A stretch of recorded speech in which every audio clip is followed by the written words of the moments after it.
મિત્રો આજે આપણે જાણીશું ધોરણ 10 કાવ્ય નંબર 21 ચાંદલિયો જે લોકગીત છે।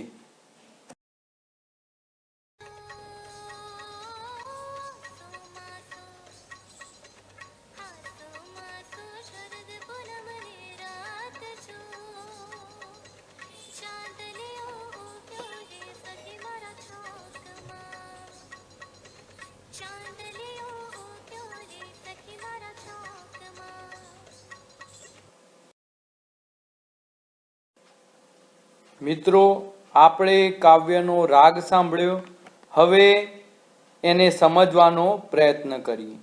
આસો માસો શરદ પૂનમની રાત જો, ચાંદલિયો ઉગ્યો રે સખી મારા ચોકમાં। એટલે કે પોતાની બહેનપણીને એક સ્ત્રી જે નવી પરણેલી છે એ કહી રહી છે કે આસો માસો શરદ ઋતુ છે અને એ પૂનમની રાત છે। જે દિવસ પૂનમની રાત હોય એ દિવસ આખો ચાંદ મિત્રો આકાશમાં દેખાય છે। ચાંદલિયો ઉગ્યો રે સખી મારા ચોકમાં, એટલે કે જે મારો ચોક ઘરના આગળનો જે ભાગ છે ત્યાં ચાંદ ઉગી નીકળ્યો છે। સસરો મારો ઓલ્યા જન્મનો બાપ જો, સાસુરે ઓલ્યા જન્મની માવડી। એટલે કે પોતાના સાસુ સસરા પ્રત્યે સ્ત્રીએ કેટલી સુંદર લાગણી વ્યક્ત કરી છે।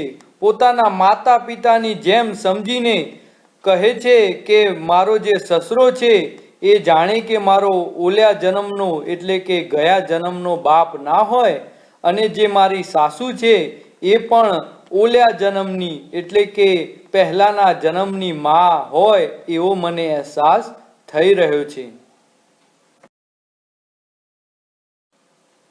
મિત્રો હવે તમને કેટલું યાદ રહ્યું છે એ આપણે ચેક કરીએ। MCQ પ્રશ્નો જોઈએ। નંબર 1, કઈ રાતે ચાંદ ઊંઘ્યો છે?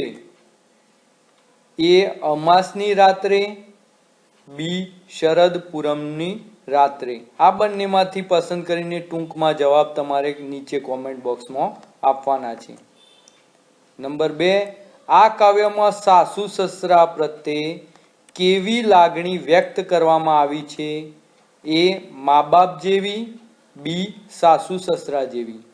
આ બંનેમાંથી પસંદ કરીને ટૂંકમાં જવાબ આપવાનો છે। નંબર 1 એ અથવા તો બી, નંબર 2 એ અથવા તો બી। અને જો મિત્રો મારી ચેનલને સબસ્ક્રાઇબ ના કરી હોય તો સબસ્ક્રાઇબ કરવા વિનંતી છે। જેઠ મારો અષાઢિયેલો મેઘ જો, જેઠાણી જબુકે વાદળ વીજળી। જે મારો જેઠ છે એ અષાઢ મહિનામાં જેમ વાદળ આવે છે, મેઘ વરસે છે, એવો મારો જેઠ છે। અને જે જેઠાણી છે એ જાણે કે આકાશમાં ઝબકતી વીજળી સમાન છે, જાણે કે આકાશમાં વીજળી ઝબુકે એવી મારી જેઠાણી છે।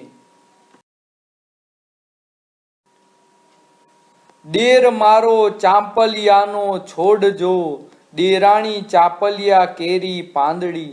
જે દિયર છે મારો એ ચાંપલિયાનો જેવો છોડ હોય એવો મારા માટે દિયર છે, અને જે દેરાણી છે એ ચાંપલિયા કેરી પાંદડી, એ જ વૃક્ષના પાંદડા જેવી એ દેરાણી છે મારી। નણંદ મારી વાડી માયલી વેલ જો, એટલે કે વાડીમાં જે વેલ હોય એવી મારી નણંદ છે, અને નણદોય મારો વાડી માયલો મોરલો। જાણે કે મોર જેવો મારો નણદોય ના હોય એવો મને લાગી રહ્યું છે।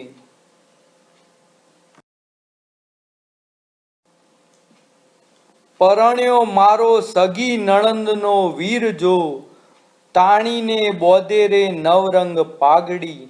જેના સાથે હું પરણી છું એ મારી નણંદનો સગો વીર છે, એટલે કે એમનો ભાઈ છે। તાણીને બોધે રે નવરંગ પાઘડી, એને નવરંગની એટલે કે અલગ અલગ રંગો વાળી પાઘડી એના માથે બાંધેલી છે, અને તાણીને બાંધીને એ શણગાર સજીને આવ્યા છે। આમ એક સ્ત્રી લગ્ન સમયે જે ગવાતા ગીતો છે એમાંથી આ એક ગીત છે, જેમાં પોતાના સાસુ સસરાના કુટુંબના દરેક સભ્યનું નામ લઈને એના સાથે કેવો વ્યવહાર અને કેવી લાગણી જોડાયેલી છે એ અહીં આ કાવ્યમાં વ્યક્ત કરવામાં આવી છે. મિત્રો, હવે આપણે MCQs જોઈએ. નંબર 3, નણદોઈની તુલના કયા પક્ષી સાથે કરી છે? એ મોર, બી કાગડો. નંબર 4, નણંદના વીરે કેવા રંગની પાઘડી પહેરેલી છે? એ લીલા રંગની, બી નવરંગની. મિત્રો, આનો જવાબ તમારે નીચે કોમેન્ટ બોક્સમાં ટૂંકમાં જ આપવાનો છે. નંબર 3 એ અથવા તો બી, નંબર 4 એ અથવા તો બી. જો મિત્રો તમે જવાબ આપશો તો તમને યાદ પણ રહી જશે અને તમારે પરીક્ષામાં પણ જો પૂછાય તો તમને યાદ આવી જાય. તેથી જરૂર આનો જવાબ આપવો. પ્રસ્તુત કરતા doctor Shabbir Ali ji Bhatt. Thank you for watching this video. જો મિત્રો મારી ચેનલની તમે મુલાકાત લો અને એના ઉપર તમારા ધોરણના અને બીજા પણ ધોરણના તમામ વિડીયો અવેલેબલ છે. સાથે દરેક પ્રકારનું ગુજરાતી સાહિત્યને લગતું તમામ મટીરિયલ તેના ઉપર અવેલેબલ છે. તો મિત્રો મારી ચેનલને લાઈક કરો. તમે વધુ વિડીયો જોવા માટે એને બેલ આઇકોન દબાવો, જેથી તમને તુરંત જ નોટિફિકેશન મળી રહે.